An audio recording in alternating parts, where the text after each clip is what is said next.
Welcome into a brand new edition of the Gimme the Hot Sauce podcast. If you're watching on YouTube, hello. I'm Mark Shanowski. You know Stacey King and Timmy Whispers over there, who's rapidly becoming a fan favorite. To his family. There's usually people. That's the only people he's a fan favorite. There's people outside the hall. They want to meet Timmy Whispers. My God. Apparently, he hasn't spoken to my family. Oh my God. Whispers making fans all over the world. All over the place, there's no man. question about it. We got a special treat for all you Bears fans out there. We know that the Bears are king in the city of Chicago. Jeff Joniak, the play-by-play voice, you listen to him on the radio. They've switched from WBBM to ESPN 1000 this year. Jeff's going to join us to talk all things Bears. That's coming up in a little bit. But, you know, it's kind of the dead period in the NBA, but there's always a little bit of news that trickles out. The Team USA training camp has started in Las Vegas. Steve Kerr has taken over from Greg Popovich at the head coach. And, Stacey, the team is really young. I mean, you don't see any of the perennial all-stars, guys like LeBron and Durant. None of those guys are playing. You're seeing guys like Anthony Edwards now is there, Jaren Jackson Jr., the next wave of NBA stars. You think they're going to have a tough time winning that World Cup because Team Canada's kind of loaded too? No, I don't. I mean, they've got some extraordinary young talent there. You know, Anthony Edwards is getting ready to take off now. Right. This is a guy, I think, if his team has some success this year, they made the playoffs, you know, the last couple of seasons, if he can get them elevated to like a top 5 in the Western Conference, I think you're looking at this guy possibly being an MVP kind of player. He's taking over that team. It's not Karl Towns' team anymore. It's not Rudy Gobert's team. It's the year of Anthony Edwards because he's an explosive player. You just listen to him talk. He really understands what this is all about. He wants to be great. He wants not just talking about it, but he wants to be great.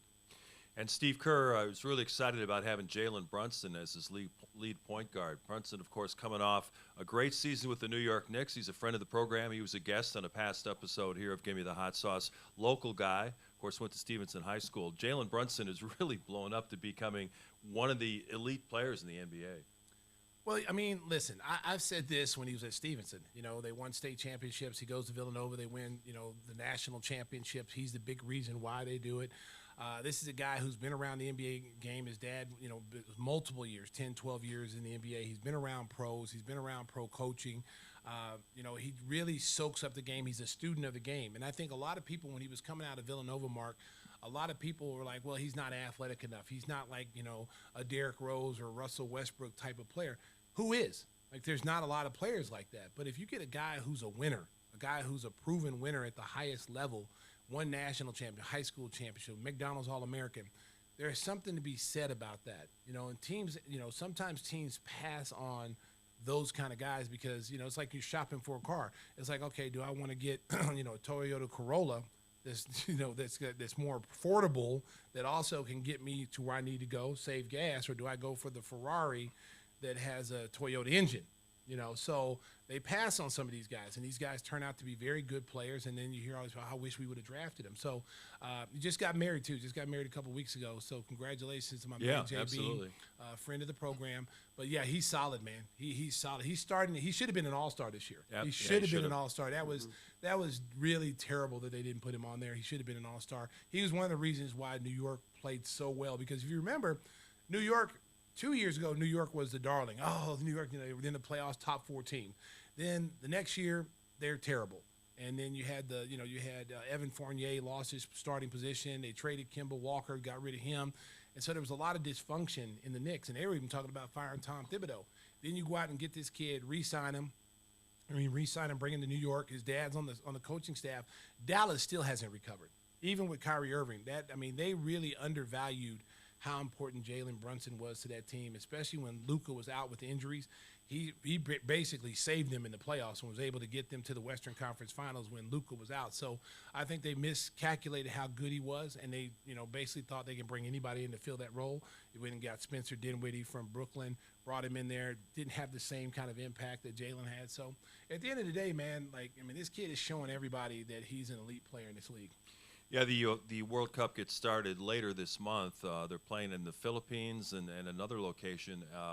one of the backup big guys is Bobby Portis, the former Bull. So Bobby Portis, he won a championship in Milwaukee, and it's nice to see him getting some recognition. Well, and the way it is right now, a lot of the star players are not playing in these prelim games. When it's time for the Olympics, watch how many guys show up. Yeah. Also most their of these, brand will demand it. Yeah, their brand will demand it, and they want to be in the limelight. So they're going to push all these kids who come out here and work their ass off to play in these summer games to get them an opportunity to win the gold medal.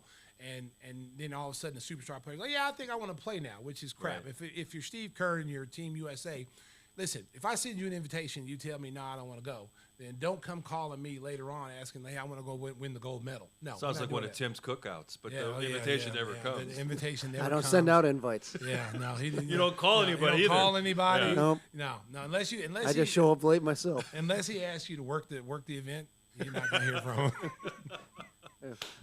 One of the things I saw in social media this week was a list of the most overrated players in the NBA, and amazingly, they had DeMar DeRozan fifth. Come And DeMar sent a quick tweet back saying more of this BS. You know what? Why would they? You know what? Listen, man. Like, America. It's ridiculous. America. First of all, the people who are putting these things out are guys who never played the game. Right. That's number one. These are guys that live in their mom's basement and they eating Pop-Tarts, okay? Mom, give me another Pop-Tart! That's that meatloaf guy. done. It's that guy. And for them to sit up here and make those comments about people is a joke. You know what I'm saying? If you ain't played the game, if it's Dr. J or, some, Dominique Wilkins or Michael Jordan, guys who played the game are coming out with these different opinions of players, that's one thing. Right. Shaq, Charles Barkley. But when you get these guys who never played the game, who are, basically, basketball player groupies, and they put out this stuff because, social media, you put anything out on social media, they're looking to go viral. So by putting DeMar DeRozan, who's been one of the most consistent players, especially in the Bulls uniform the last couple of years, he's been playing at an all-star clip, 2 all-star games. He's one of the main reasons he doesn't miss games. The guy plays 75 to 76 games a year. And how can he be overrated? Right. You want to overrate somebody, overrate Zion Williamson. Overrate those guys who don't show up, who are not accountable, and they're not available. Guys missing 40, 50 games. I don't see their name on the list. But you're going to come at a guy who's a 2-time All-Star in the Bulls uniform, who shows up every night and plays, hits big shots. He doesn't take a lot of threes, if any, and he's still one of the elite players in his league. How many, when you talk about the worth of a player, Mark, how many teams would love to have DeMar DeRozan if you're a team that's on the cusp of winning? All of them. Exactly. Yeah. Exactly. So how is that overrated? If you're Right. overrated, no one's even talking about you coming on the team. Right. No one's saying, hey, I want him on my team. But number one in fourth quarter scoring in 21, and last year he was third in fourth quarter scoring. And, Clutch. Yeah. And Yeah, he's the number one shooter in the 2-point range. Right. By a landslide. And that's with Kawhi Leonard, Paul George, LeBron James. He's ahead of all these guys on 2-point shots. But again, when you're making these assessments of a guy, some of these guys just have no idea what they're saying, and they just put it out there to try to go viral. And it's a shame that you put a guy like that who was his whole career has been about playing a certain way and playing at a high level, and you put him on there. That's terrible. Well, they had Domantas Sabonis as the most overrated player, number one. All he did last year was make the All-Star team, lead a team that hadn't been in the playoffs in 16 years to the postseason, and led the league in double-doubles. That's what I'm saying, Mark. Like, these lists, like, I'd be interested to see who all the lists is. I just really only saw those 2 names, and I just was Dylan Brooks is on there, which okay, probably yeah, so. He's overrated. Okay, yeah, Dylan Brooks overrated. Okay, he walked into Houston with a mask on and said, "Stick him up. I'm getting $84 million." Okay, he might have just been playing for the Gong Dong Ducks or whatever they was, the Long Dong Ducks. Playing for Yao Ming's team, yeah. He's overrated.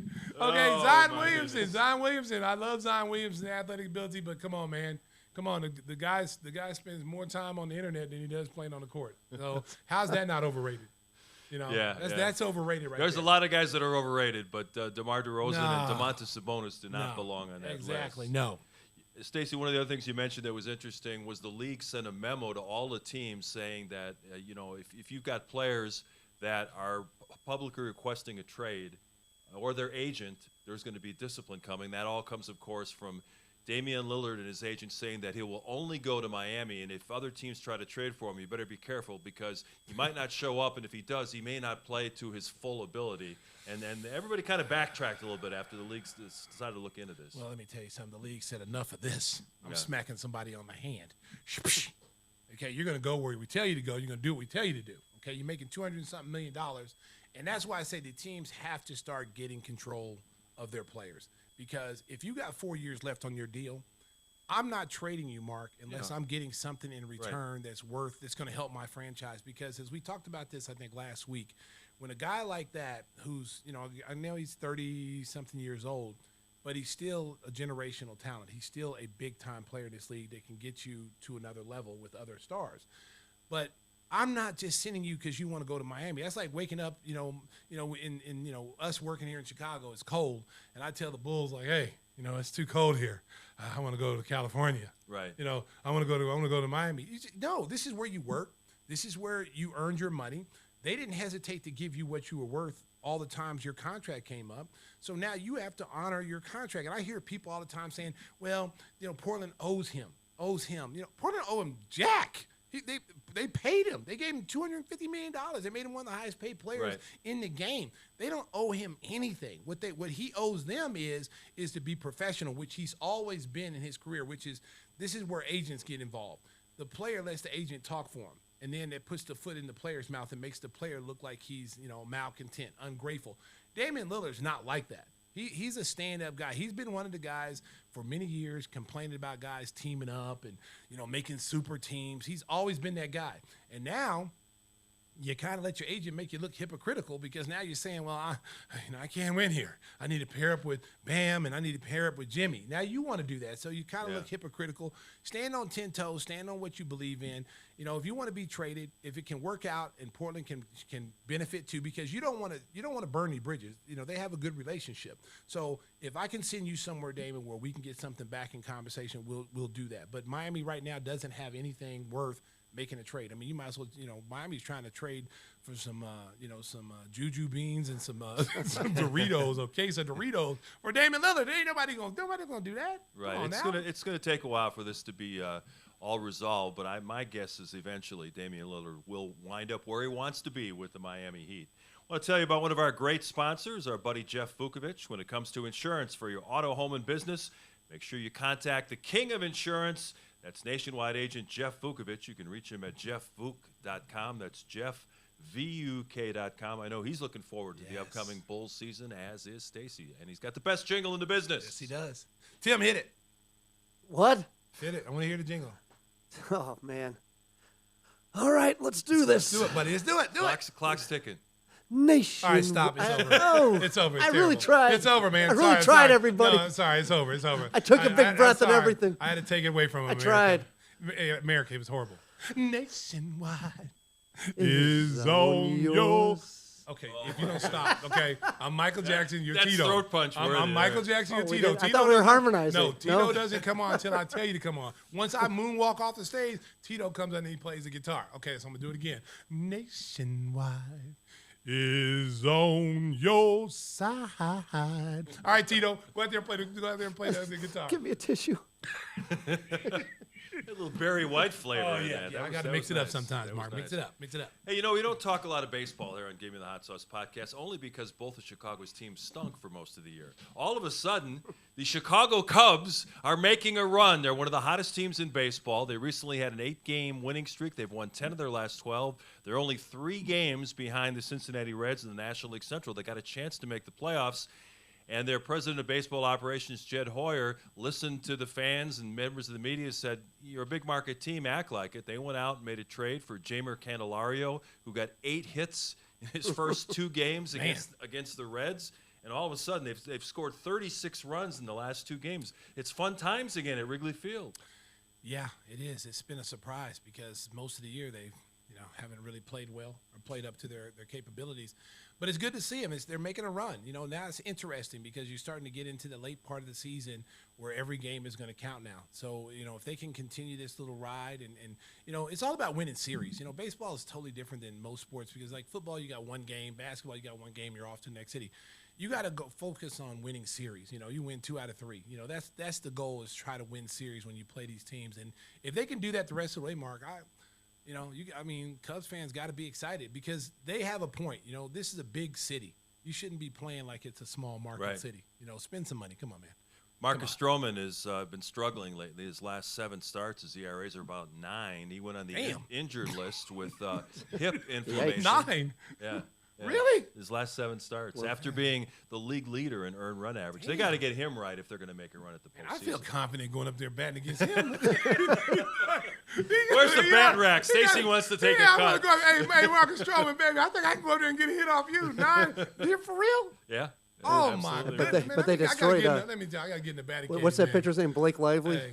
Yeah.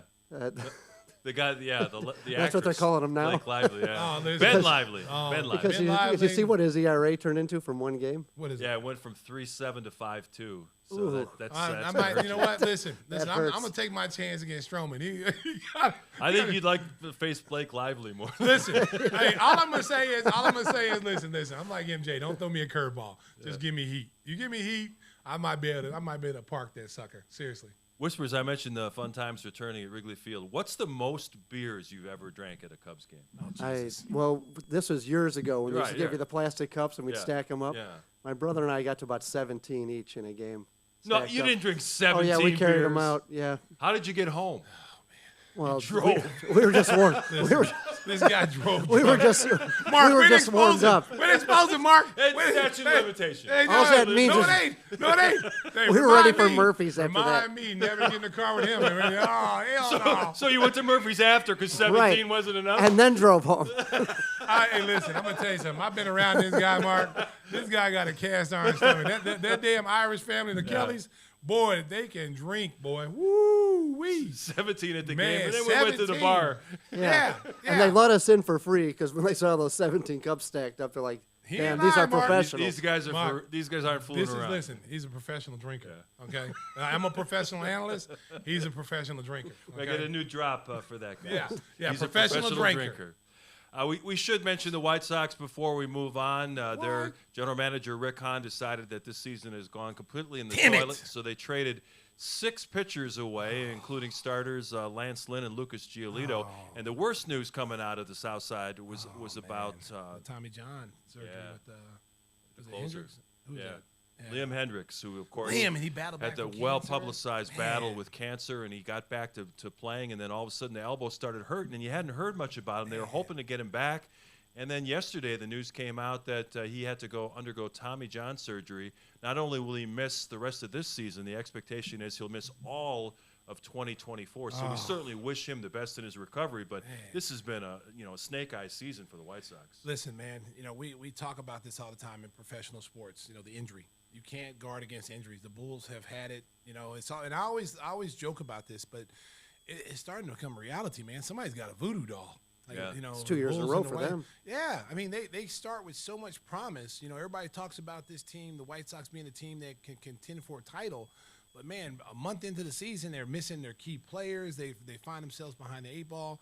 It's just so sad, especially, losing, that pitcher.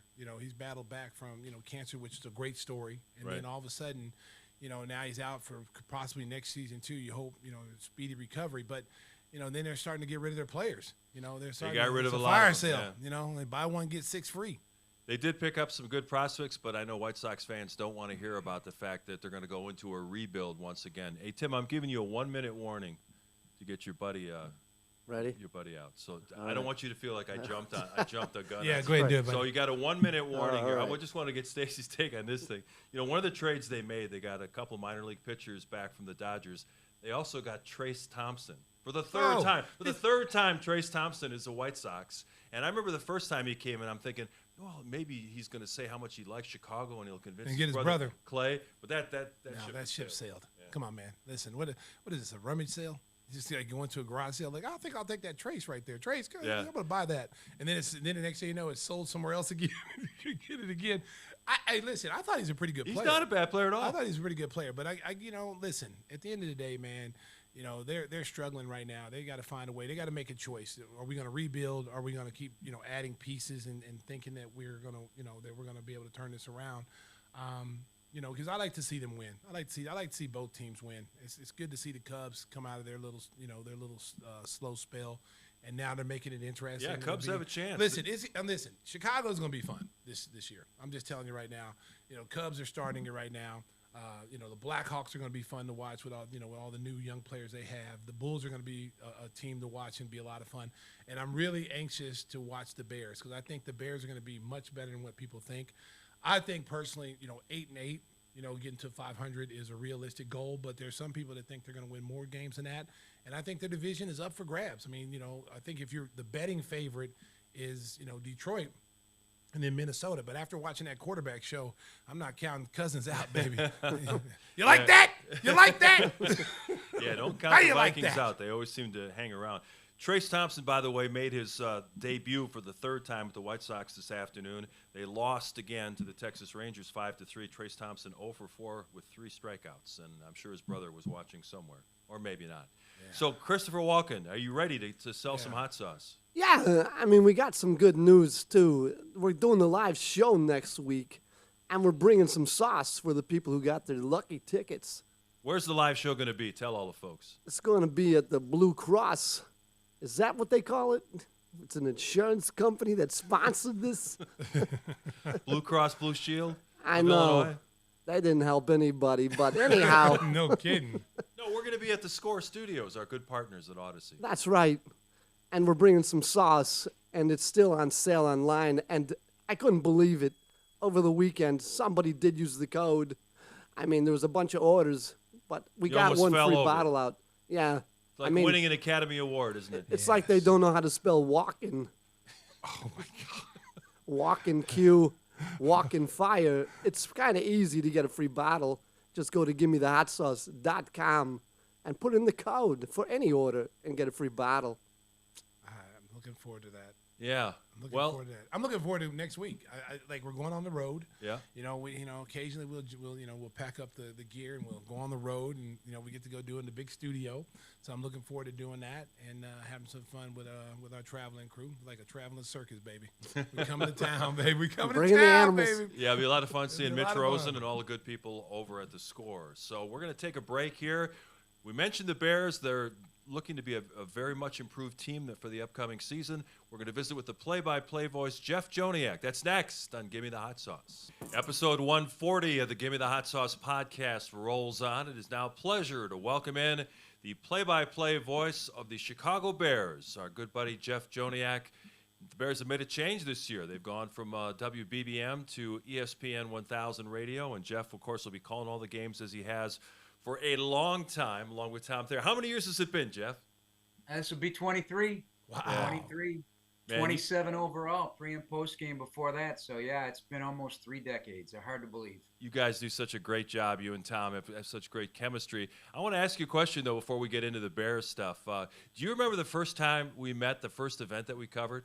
It's back in 1990. Oh, my gosh. We were both young reporters who didn't know anything and were just happy to be in the city of Chicago. Horrible memory. So, boy, well, let me fill you in. It was at the old Chicago Stadium, but it wasn't the Bulls. It was the Blackhawks. I came to Chicago in April of 1990, and they said to me, "You're going to cover the NHL playoffs." And I'm like, oh, great. I've never covered a hockey game in my life. So remember that the old stadium just had that small press box in the one end zone. So young guys like us who didn't have any clout, they stuck us in a trailer out in the parking lot. So you and I met each other in the parking lot in the trailer, and then they let us inside to do some post-game interviews. I'm embarrassed that I don't remember that, Mark. But, boy, that is a heck of a long time ago. I think I was working at Illinois Radio Network. Yeah, I think so. Yeah, because 91, we got the network rights to do the Bulls game. So I did a pre and post game for the 91 Bulls. Oh, wow. So it was throughout the state and the Midwest, but it wasn't heard on the flagship station in Chicago. So it was me, and the board op was a guy named Tony, last name Liotta, nephew of the late Ray Liotta. Wow. So Tony Liotta was just a college kid, just happy to be doing this, and it was just he and I the whole season doing pre and post game. Then we go to L.A. for the finals. Nice. And Brian McIntyre, the NBA office, I was going to sit next to Jim Durham, right? Yeah. Like, we got a seat at the table. He goes, I don't have a seat for you guys. So I had recruited Brian Wheeler, the former voice of the Portland Trail Blazers, and somebody I worked with at Sports Phone, because he loved the Lakers. So he came with me on the trip. They put us in the last row of the old Forum. I mean, you guys were looking like ants down there, Stace. But we did the whole thing. And I know I'm going on a tangent here, and I remember the post game. Mark Giangreco was at the door of the locker room. And all I know is we didn't have wireless back then. And James Jordan said he would protect my area, Mr. Jordan, Wow. late Jordan. And he was bringing players to me. Not Michael. I never got Michael in that postgame show. It was me, Tony Leota in Chicago. Brian Wheeler was anchoring the coverage from the upper deck of the Forum. And I remember crawling on my hands and knees underneath Reverend Jesse Jackson. Had brought his people in to get everybody out of the way so he can get in. And Mark Giangreco turned to me and said, don't move. You just got to get in there. Because I would have never got in. Wow. True story. Hey, it was really weird covering hockey. They sent me to Edmonton, and I didn't know the protocols or anything. So I go to the game day skate, and the one of the reporters says to me, just call a guy over. He'll come and skate. He'll come skate over, and you'll do an interview right on ice side. I'm like, we're in the playoffs. The guy's really going to do that. So I call over to Mark Messier, and he does. He comes over. You see the ice, flying up in the air, and he does like a 3-minute interview right at ice side. And I'm like, these hockey guys are unbelievable. Nicest guys in sports, no offense to everybody else. They can go beat each other up and, give you a nice quote and a handshake after. Hey, let's talk some Bears. Stacey, what do you got? Well, you know what? Let's talk Justin Fields, because like when you listen to the national guys, Jeff, they got some guys that love him, some guys that don't like him. They said, you got some guys that think this is going to be a breakout year for him. He's got weapons to throw the ball to, with his dynamic running. Then you got some guys that say, he's not going to have a good year. He's a bust, yada, yada.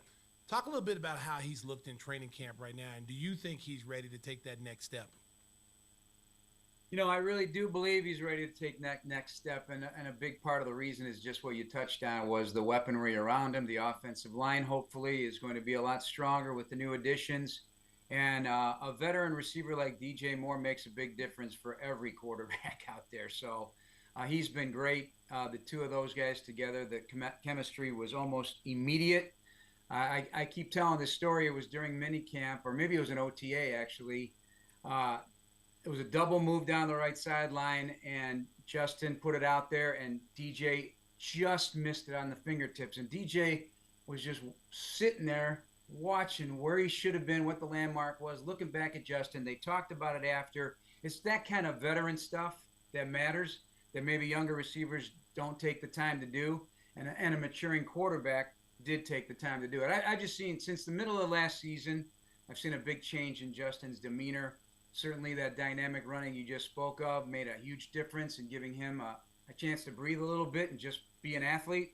And I don't want that to stop. I want it to be instinctive, though. Don't do it because, you feel the heat and you got ghosts in your head and you feel you got to eject. Eject when it's there, and really put defenses on their heels. So the long answer is we'll see, because training camp, we've only had 2 camp padded practices. You don't learn a heck of a lot about the line of scrimmage until that continues.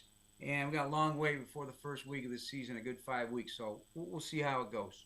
Yeah, following up on Justin, it's kind of interesting. He's been getting a lot of national love. Mike Greenberg, of course, who started his career here in Chicago, went on the air and said he's going to be the next superstar quarterback. ESPN had him in their top 100 NFL players. And it seems like everybody's thinking that this could be the year that he makes, a jump, like similar to what Jalen Hurts did last year with the Eagles. I know you said there's only been a couple of padded practices, but one of the keys, of course, is going to be an improved offensive line. Darnell Wright, their number 1 draft pick. They like Braxton Jones at left tackle. I know Nate Davis missed a practice with injury.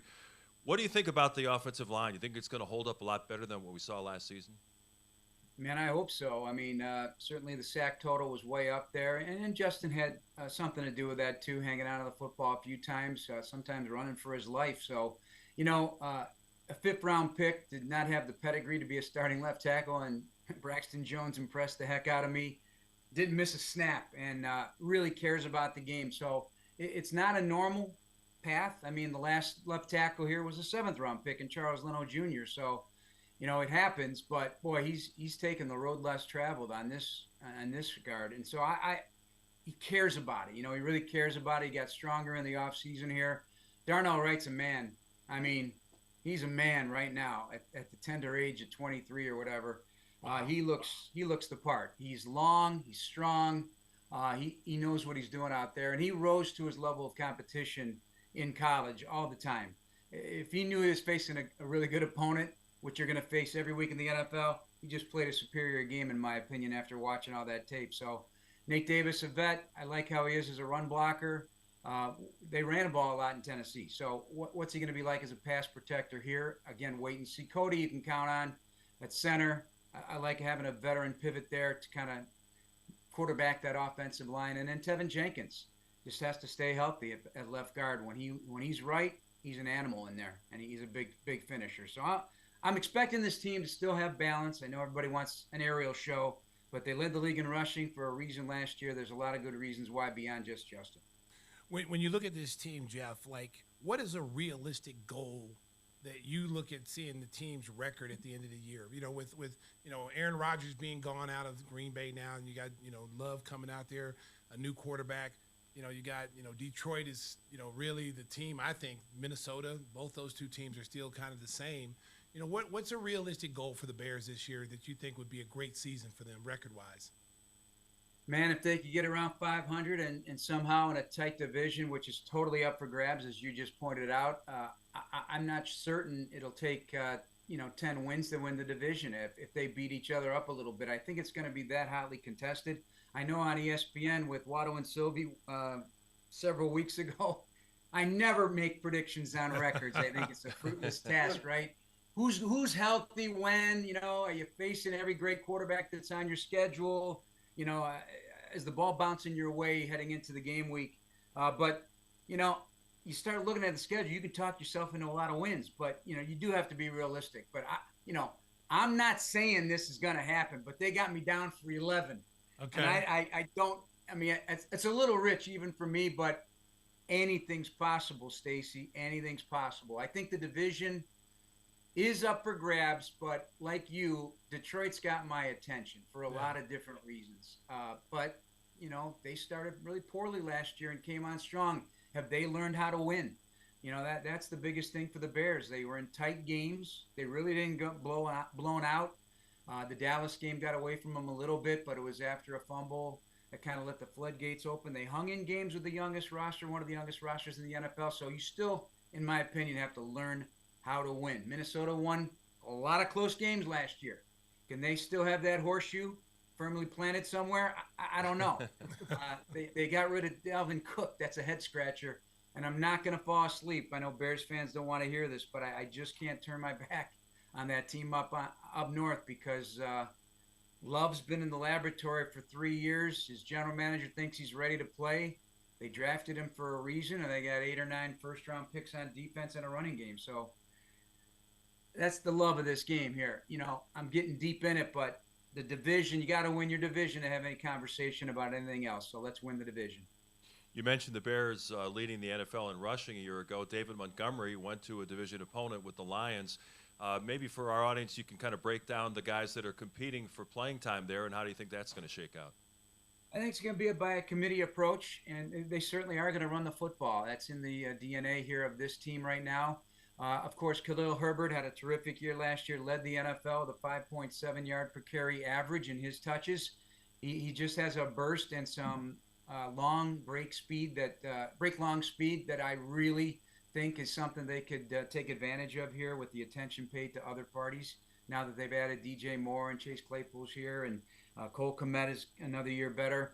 I'm really excited about Roschon Johnson. He's the 5th round pick out of Texas. I sat with him for 45 minutes right after minicamp, and man, was I impressed with this kid. Talk about a kid who wants it and does not. He has the humility to understand what he's getting into, but he also has the belief in himself that, when he's committed to something, he's committed to something. He could have left Texas and been a starter on many campuses in the NCAA. Played behind Bijan there from Atlanta and did not transfer. And that's a quality that I'm really impressed with. But really talented player. Every scout that I've talked to in the building and outside the building loved that kid. And then you got, a powerhouse. Last year he was tearing it up. Deontay Foreman had a nice season there in Carolina. He's kind of the Thunder. And we'll see if these guys can be the Lightning. And then Travis Homer came aboard from Seattle. He's a good special teams player. Tristan Ebner's still there too. A lot of these guys, I want to find out how they catch the football too, because that'll be big for Justin. These short passes that turn into chain-moving first downs. Talk a little bit about the job that GM Ryan Poles has done. It seems like since he's come in, Jeff, that he's trying to change the culture and getting these guys into a winning mentality, come work hard every single day. And it just seems like you watch, you listen to Justin Fields. It just seems like he's taken that baton and he's becoming a leader, orchestrating, some one-on-ones with his receivers in Florida and getting everybody together, showing that leadership. Talk a little bit about Ryan Poles and the job he's done. Well, I got to say it's in concert with the head coach, Matt Eberflus, because I do believe they changed the culture immediately. They had expectations. They set them out. Matt Eberflus said, and now, granted, comparatively to what my broadcast partner, Tom Thayer, did back in the day in 2020, or 22 straight days in pads and double days and, 10-1-10s after practice in the heat of Platteville, Wisconsin. It's not the same as it is now, but Eberflus told those guys it's going to be the hardest thing they ever did was to buy into their principles. And that is the hustle and the intensity of practice. And they do. They get a lot of miles on those cleats at practice, even though they're not wearing pads every day and they're not doing double days. Practices are a lot shorter than they used to be, just about an hour and a half, 2 hours tops, and those are rare. But if you're not going to do it, if you're not going to run to the ball, you're not going to put in the effort, you're not going to be on the team. And I think with a young team, you set the standard then. Now that class is telling the new class, and it's just going to keep building that way. So in terms of Poles, he wants, and I love this because, Stacey, in this town, you kind of have to reflect the toughness of the city. Yes. And as a Bear fan and Bears fans here for eons have adopted this, we're going to play nasty defense. We're going to make you hurt. If you beat us, great, but you're going to feel it. You're going to have a hard time the next week. I'm big into checking when teams play the Bears, what's their record going to be the next week? And I like adding those up over the course of time. See what kind of punishment are you delivering, making it hard on the opposition. And then, just make defenses feel you offensively too, and that means a rugged run game. So I think that's what Ryan wants, and that's what Matt Eberflus wants. I know we got this dynamic young quarterback that's a part of the new age, and that certainly is going to fit here fine. But the mentality's got to be one of, hey, we're gonna make it a long day for you, no matter what the outcome is. Let's talk a little bit about the defense. I really love the addition of the veteran linebackers, Tremaine Edmonds and TJ Edwards. We had Dave Wanstead on the show recently, and he just raved about the kid from Miami, Tyreek Stevenson. He thinks he's going to be a real impact player in the league, so much that they're going to move Kyler Gordon to slot corner. What do you think about the defense? I know that Poles is still kind of looking around for a veteran edge rusher. How's that unit stacking up? I can Stacey put his hand in the dirt and fire off on the edge. You still got a little something. Baby, I'm gonna stand up in, baby. I want to stand up so I can get an edge. Stacey, did you ever play football? Yeah, I did. Oklahoma. I'm from Oklahoma originally. Because you had pads as soon as you were born. Okay. What position did you play? I played. Well, that's when I was a lot lighter. I played wide receiver, safety, defensive end. I played pretty much everywhere. Nice. Well, you got the frame, no question about it. Listen, I let me start at the back end first. The secondary, I think, is really going to have an impact. What Jaquan Brisker, number 9, is doing back there right now, he had one hell of an interception the other day. I was standing right there on the sideline to see it. Came out of nowhere over the top, made a pick, just a rare kind of play. Just got everybody fired up. They've been fired up from the time training camp started. They're young, they're hungry, they're dynamic. They got a lot of different types of players back there, and they bring the juice. They do. Give me the hot sauce. They bring the hot sauce. There you go, Jeff. Way to go, Jeff. Way to work that in. There, buddy. They bring the hot sauce. A different player this year. Just the way he's walking around and the way he's running around back there at nickel. I really love Kyler Gordon. Kyler Gordon's making plays. These two guys also can blitz. That you can do things with these guys. They're very athletic. Eddie Jackson patrolling the post. You know, that veteran influence. We've heard him say he wants to have one of the best years ever as a safety, regardless of Bears, just NFL in general. He's hungry.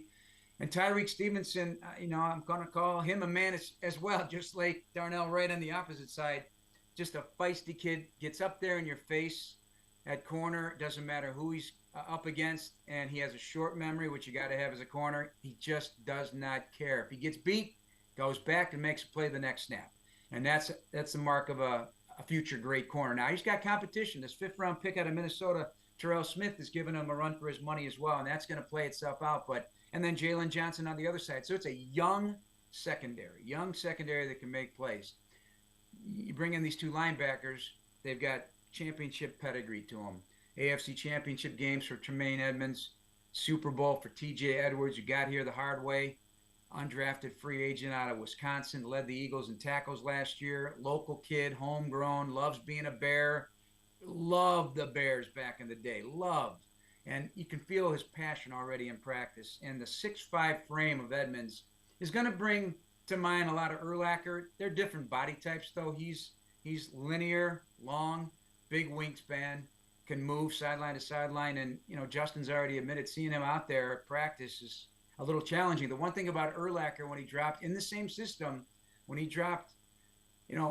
quarterbacks tested it, but they stopped testing it after a while because Brian could get up there a little bit at 6'4", and it was hard getting that ball over the top, just clouding passing lane. So I see that with Edmonds too. So those two guys immediately become the leaders of the defense. So I'm really charged up about the back seven right now. I really am. Well, my guy I want to know about, because I play fantasy. And so, I want to know what's going on with Chase Claypool. What's his situation? I know he's been on that physical unable to perform list. And he's been kind of somewhat of a disappointment a little bit from the trade. You hear a lot of people saying that they expected more out of him. He's got big-time talent. Talk a little bit about him and what you expect out of him this year. Is he going to be a guy that the Bears can count on to take some pressure off Justin Fields? I'm believing he will, Stacey. And I'm not just saying that because what I'm seeing at practice here, and the pup list was a one-day thing. He was coming off a little cranky something injury-wise, and they just had to make sure he was going to be okay, and he was. He brings passion out there, man. There's one thing. Whatever people have evaluated him, how they evaluate him, I can only evaluate what I see, and I trust my eyes. He brings passion to the table. He is physical at 6'4", 225, runs a 4.4. He made a catch the other day in practice. And, he taunts a little bit now. That's good, right? You need some alphas on the team. Sauciness. I like that. And yes, sauciness. See, he's pointing like, you guys aren't going to bring me down. If it were tackling, you weren't going to bring me down, and he was headed to the end zone. I love him working inside the 30 for the 50-50 balls, the fades to the end zone. But I also love him working out of the slot where he can help these slant and goes, which DJ Moore is doing, which Darnell Mooney can do, which, I want to occupy the middle of the field more. And that's going to help your young quarterback, trusting who's there over the middle of the field and making things happen. Yeah, you got to work outside the numbers too, but I'm just hoping, because if the three of those guys, just like in the NBA, you got to have three, right? You got to have three studs to at least have talk about playoff contention. Three weapons like that is going to be impressive if they all reach their potential, for sure. Hey, before we let you go, we got to get a Tom Thayer story. I mean, you guys have worked together for so long. Tom Thayer, of course, was part of that great offensive line under Mike Ditka. And I've heard you tell stories on the radio about it. He likes to rough you up every now and again. Give our listeners a story or two. I'm the little brother he didn't have. He had big brothers, big sisters. He's the youngest. He's the baby of his big family out of Joliet. So, yeah, I felt a few, punches here and there. Got a little, gets a little rough. But he's getting older like us, everybody. So, he's not taking those swings quite often. No, he's my best friend. It really is a brother relationship. And to do it in the booth for this long, It's crazy. The first time I ever met him was at the old NBC Tower. Now, I take that back. I interviewed him as a reporter back in those days. 85 Bears was the first sporting, MJ's rookie year in a game at the old Chicago Stadium was my first actual major sporting event to cover. I was in awe of covering a professional sport, but 85 Bears, I went to training camp. But the first time he shows up at NBC Tower when he became the color analyst with Wayne Larrabee and Hub Arkish, we're in a boardroom, and I had a Blackhawks jersey on, and he just starts in right away. The thing was like down to my ankles. He goes, "What is that, a dress?" And he's just starting out in, he just, that playfulness that became, banter that continues to this day. He's always giving me a one-up. But no, we've had a great time, man. Great time. Wish we had more wins. The thrill, of course, the 06 Super Bowl, but we just haven't had many playoff trips. So there's nothing like calling a game with him when every snap matters. Every snap matters when it's a big game and you're just dialed in and you could just see it on his face. I remember the Super Bowl when Hester brought back the opening kickoff. He smacked me on the rear end and he turned to me and he goes, "Jeff, the game hasn't even started yet." And he was not wrong. And he just has that intensity as he did as a player. So I appreciate him. He's taught me the game. So I've been going to grad school like every 5 years here. I learned something new from him every day. Now comes the time to our favorite time of the show. Oh, yeah. We almost forgot Timmy Whispers over here. No, we didn't forget. Yeah, we always leave the last question to Timmy Whispers. So just in case we have to mute his mic because he has some of the or the crazy guest stuff hangs up on us. Exactly, or the guest hangs up on us. There's I nothing do have So it's bad. the Timmy Whispers show now. Go ahead and ask your question. Just a couple of quick questions. One is, So I do have that option, though. You have the Yeah, option. you have that option. just hit the end button. What do you think about bringing in some comps about the weather for the game and players, since most people don't know that you wanted to be a meteorologist before a sports I really did, man. Time I was in second grade, to this day, somewhere in the basement in boxes, I have photo albums full of cloud formations. I mean, I used to stand bad boys. I got cumulus clouds all over. I love the weather, but I couldn't pass calculus to save my life. So, a couple F's and a couple D's, and I'm doing something else. My sophomore year, and the first thing I ever did, play-by-play, was Iowa State baseball. That's right, I'm a big hater. I'm a big hater. Iowa State baseball game, because I tried to walk onto the Iowa State baseball team my freshman year, and the manager, we got friendly, and I say, can we actually call your game? So I had my landscape architect roommate from Hersey High School. He was my color man. We both played baseball at Hersey. And the funniest thing, we were awful. Like, he was charting how many pitches they were throwing, and I was just sounding like I didn't know what I was doing. But I caught the bug of play-by-play. So then I started doing Iowa State basketball. And in those days, Stace, we had a little Jeff Hornacek action, a little Jeff Greer. Yeah. We had Barry Sanders. Remember him? Johnny Orr. No, Here's Barry, Johnny. Barry Sanders. Now I got football in my head. What was his name? Barry. Barry. Oh my God. Barry Stevens. Barry Stevens. Barry Stevens. Yeah, you had some. There were some good teams back there. I mean, they had a hard time against the Sooners, though, Tom. They had a hard time against Sooners. We used to spank them in Iowa all the time. And you did. I used to get a kick out of it Tisdale. when they bring Johnny Orr out. And they bring him out to the Tonight Show. Here's Johnny. Remember that? That was the coolest thing. Stacey, what year did you get out of there? 89. I was there from 85 to 89. Wayman, you probably saw Wayman's team come in there. Wayman Tisdale, the late great Wayman Tisdale. Yeah. And we came in when I was there. Yeah, Jeff Greer was his. My junior year was Jeff's senior year. So I played against Hornacek as a freshman, that group of guys as a freshman. And, we used to put it on them. Yeah. They were fun. That was some fun times in the Big 8. There was a lot of good teams. I mean, we would send probably 6 teams to the tournament every year. Very competitive. You know who I couldn't stand? Who? You know who I couldn't stand? They walked in. I could not stand. And then I covered the NBA for all those years, and Steve Stepanovich and, the Mizzou crew, right? Norm. Oh, Norm Stewart. When he just aggravated me to no end. I wanted to beat Missouri so bad.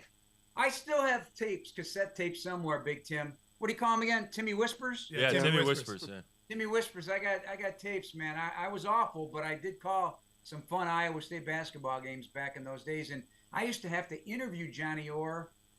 I worked at Iowa State at the information service, they called it, and we did interviews on many topics, news, sports, whatever, and then they sent it out to the state networks.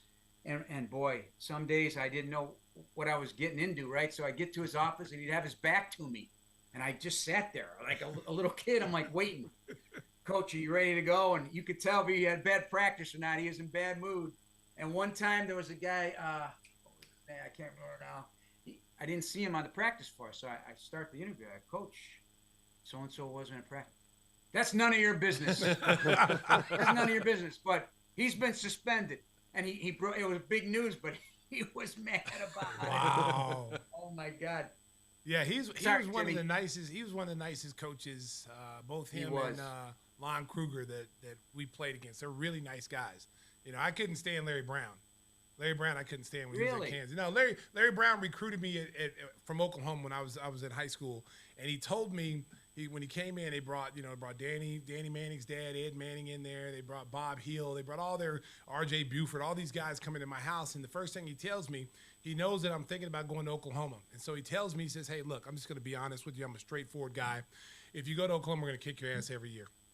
And we're going to win a championship at Kansas. We got a guy here, Danny Manning, who's one of the top players in the country as a freshman.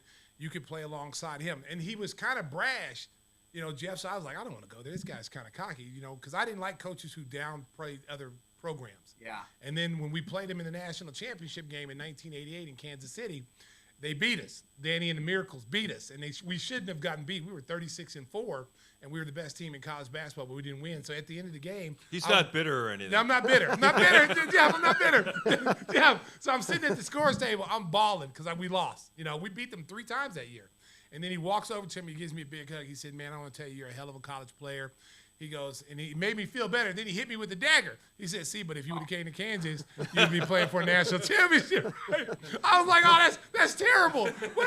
You buttered me up and then you stabbed me at the same time." Yeah. Oh, Larry Brown, I was uncalled for. Build you up to tear you down. Tear buddy. me down. Should have came to Kansas.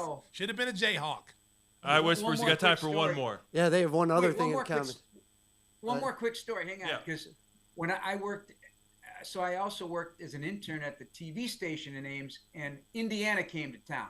Big news. Bobby Knight going to help out his buddy, former Michigan head coach, So my sports director says, "Hey, I need you to go over to Hilton Coliseum and interview Bobby Knight with Johnny." I go, "What?" I had no idea. I walk into a Hornet's Nest, Johnny Orr sitting there. There's like a spotlight on the court, no Bobby Knight, and he's laughing.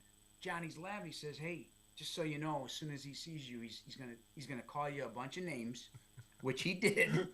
Bad names, Stacey. Bad names. He goes, "He's gonna refuse to do the interview." And I go, "Well, that's just to be funny, right?" He goes, No. He's not gonna be interviewed by a college junior and talk. He's just not gonna do it." And sure enough, Bobby comes in there. He won't even look at me, and he's just, "John, I'm not gonna do it. I'm not gonna do your show." And Johnny's just crying, laughing, and he walks off. Yeah, I went back to the TV station with nothing. I got shut out. All right, Timmy. One last one. I got to fly. Well, the one thing you guys have in common is giving nicknames to players. I mean, back in the day, Devin Hester, ridiculous, Windy City Flyer. He's got Jimmy G Buckets and a whole list of them. What are going to be the new names for Justin Fields and some of these stars that are emerging on the Bears? It's all to be determined, my man. Exactly. TBD. It's organic. Like, I'll be honest with you, and I've said this on many radio shows, I really had a hard time with Justin last year. When we started running, I had a wait a half a tick because is he going to really go or is he going to throw it? And I had a hard time capturing those moments. So yet to be determined. Let's see what 2023 brings. It helps when you win. Yeah. You kind of get excited. Yeah. The flavor starts to come out, right? And it's all instinctive. It's not something that you practice in the mirror and I'm going to call this guy this. They earn nicknames. People earn nicknames. That's how I tell people, like with the Bulls, because they always, what nickname you're going to give this guy? What nickname you're going to give this guy? It's like it organically grows. It just grows into itself. Exactly. And I don't sit in front of a mirror going, "The Windy City Assassin." Give me the hot sauce. Yes, he does. You getting ready to get throw punched. Jeff, you've been a great sport for putting up with our nonsense. So we're going to send No, some you of guys are Stacey's signature hot hot sauce sauce your way. coming your way. So enjoy that. And just you want to give a plug for the show you got coming up. It's Bears Weekly. When does that appear on ESPN? Bears Weekly coming up 6 o'clock tonight on ESPN 1000, Good Karma Brand Company. And we'll have a little Justin Fields interview I did with him that'll air, and a little Greg Cosell from NFL Films. I think he's outstanding at breaking down the game.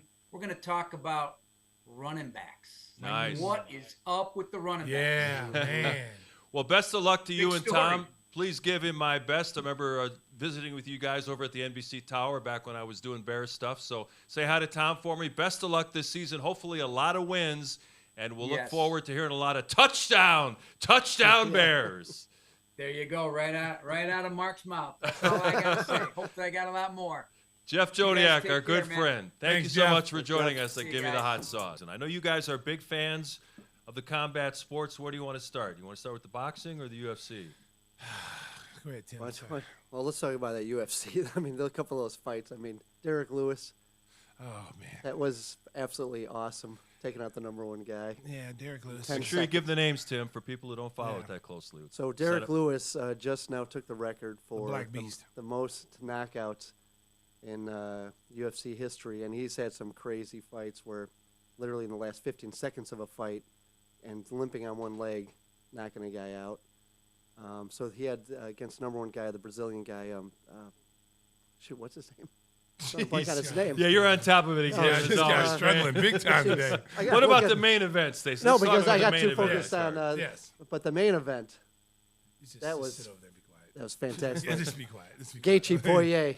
Justin Gaethje and Dustin Poirier. This is a rematch. They've already fought earlier. So this was the BMF, the baddest mofo Yeah. in the game.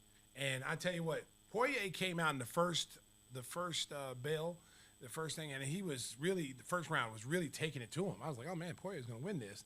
And then all of a sudden, in the second round, Gaethje, who's known as a powerful kicker anyway, he always attacks the legs, and once you get done, once he hits you about 4 or 5 times, your leg turns into like hamburger meat. And so he had a great game plan.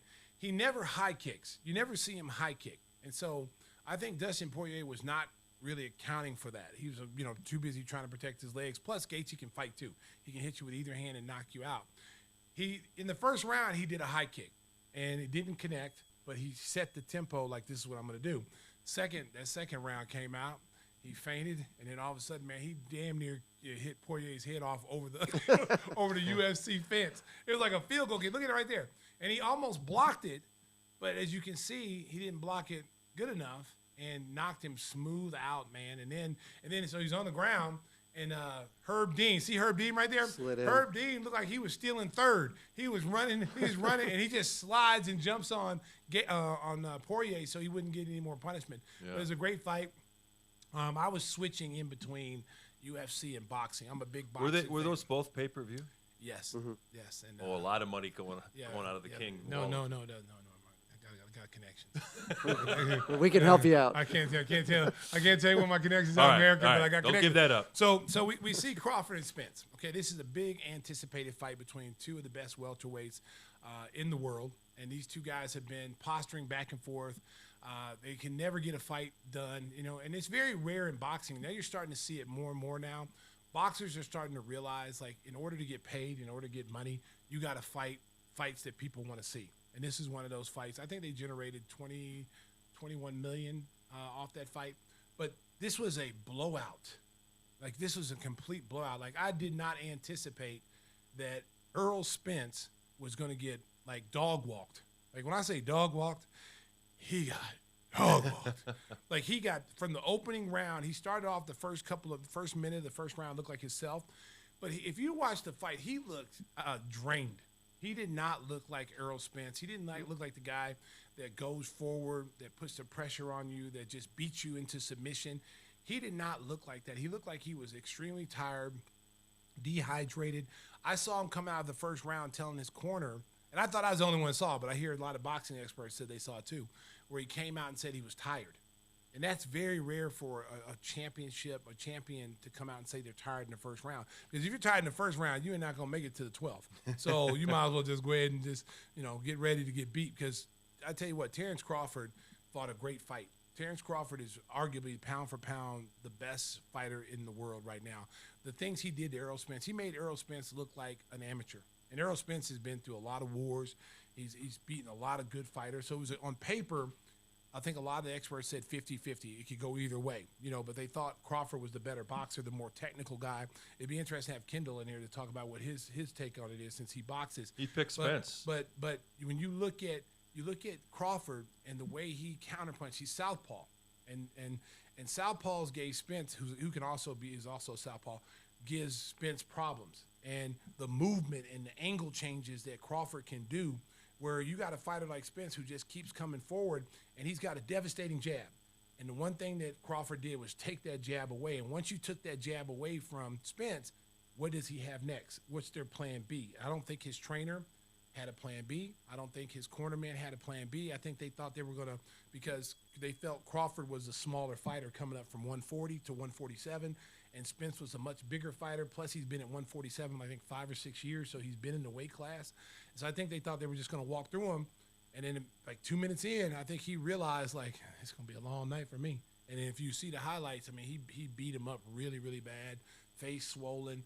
You never see Errol Spence like that. And I saw one of his friends who grew up with Errol Spence in Dallas, Texas, and he was doing a podcast, and he said it was really shocking to him because he said, Errol Spence, I've known him since 2nd grade, and Errol Spence has never lost a fight. Street fight, boxer, never lost a fight. This was complete shock to everybody in the state of Texas that he lost the way he did. Yeah, I was reading some of the experts are saying that there's no need for a rematch. A lot of times in these great fights, you see 2, sometimes 3 fights between top guys in their weight division. Why are they saying that it's not a great idea to put these guys back in the ring? Well, because it wasn't close, and it looked like if you're looking at that fight, you're saying why would you want a rematch? Because the way Crawford dominated a world champion. This is like he's not fighting some guy coming up trying to win it, but he's fighting a legit guy who's got 3 or 4 titles. He's the unified welterweight champion. So he made it look easy. When the fight was over, Crawford had no marks on his face at all. It looked like he did. It was easy work for him. Now, I will say this. The people who are calling no rematches or whatever, totally wrong, because Spence is moving up to 154. And I think it'll be a much better fight for him at 154 compared to 147 because he had to drop.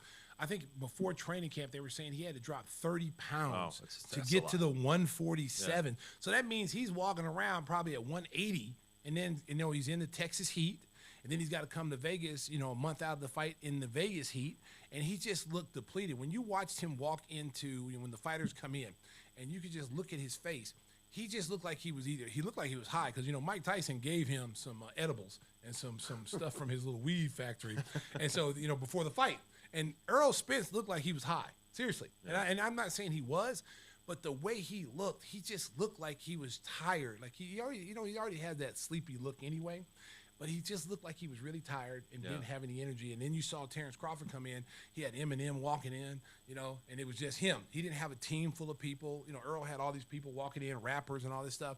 And then you just had, Terrence Crawford by himself, like a WWE guy. He's by himself. He got this big fishing net on because Spence is known as the Big Shark.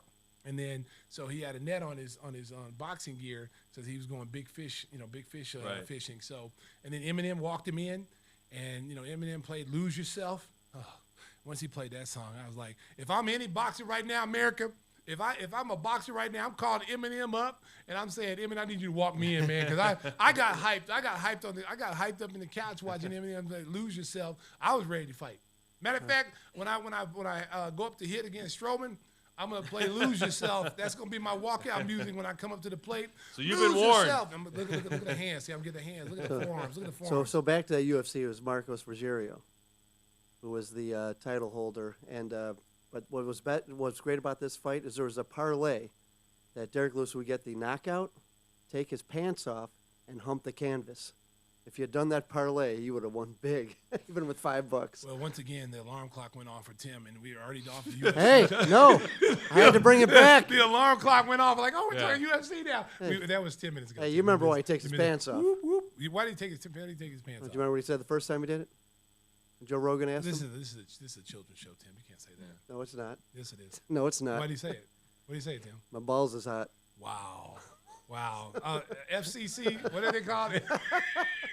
What did FCC do? We're going to be in a new category. Yeah, this I'm year. gonna wear my T-shirt next week. Yeah. My balls is hot. No, listen, you know what? You know what, buddy? Well, as usual, you crossed the whispers, line. yeah. You crossed the line today, Mark. All right, so Oh. Stacey watched a lot of boxing and UFC last weekend. He's also had time, for a few other programs. It's time for one of our favorite segments. What are we watching? What are we watching? Brought to you by our friends at Biggers Mazda. Biggers. Their sizzling new Elgin location at Randall Road is the biggest Mazda store in the state of Illinois.